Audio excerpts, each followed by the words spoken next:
ministre. La parole est maintenant à Monsieur Jacques Krabal du groupe radical républicain, démocrate et progressiste pour un temps de parole maximal de 5 minutes.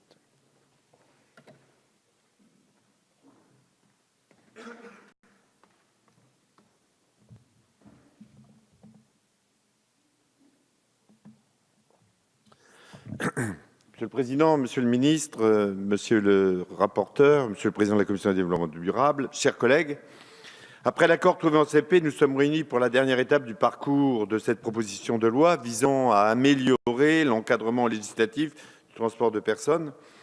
L'enjeu, c'est bien évidemment de trouver une régulation efficace et équilibrée pour mettre fin aux multiples conflits opposant les taxis aux VTC. En dépit d'un long travail de préparation et de conciliation, la PPL dite Thévenoud n'avait pas atteint son objectif. Les tensions n'ont cessé de s'exacerber, allant jusqu'à donner lieu à des violents affrontements entre chauffeurs il y a quelques mois. Et aujourd'hui encore, l'actualité nous rappelle que la problématique du statut de chauffeur de VTC reste un motif de controverse. Notre collègue Laurent Grandguillaume a effectué un travail remarquable. Il a bien joué son rôle de rapporteur des mineurs avec application et détermination. Pour ces secteurs bousculés par les percées technologiques, il a démontré ses qualités indéniables de pacificateur. On en aurait besoin dans bien d'autres domaines. La numérisation de l'économie et l'émergence de nouveaux outils viennent percuter un modèle économique en place depuis des dizaines d'années. Les ruptures technologiques nous obligent à repenser les modèles traditionnels et le législateur doit reconnaître son humilité face à la révolution numérique. Il n'est pas impossible que ce sujet nécessite de nouveau une évolution législative, d'ailleurs, dans les prochaines années. Cela dit, ce n'est pas anodin si dans tous les pays du monde, il est apparu comme une évidence qu'une réglementation stricte devait encadrer cette activité commerciale de transport de personnes, notamment avec une autorisation de stationnement sur la voie publique, appelée habituellement la licence, pour les tarifs et les horaires de travail.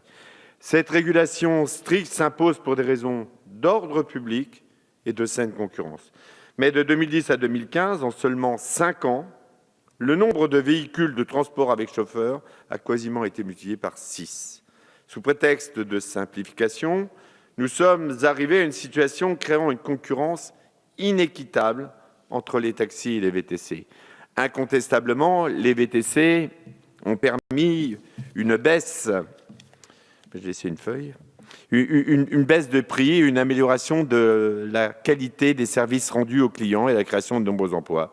Même si nous devons nous interroger sur la nature de ces emplois, la grève des VTC à Paris ces derniers jours a provoqué des files d'attente interminables aux bancs de taxi et des heures d'attente. Beaucoup de gens ont dû traverser Paris à pied pour rentrer chez eux dans les nuits de vendredi à samedi. Cela démontre aussi qu'il existe un marché dans lequel taxi et VTC peuvent cohabiter.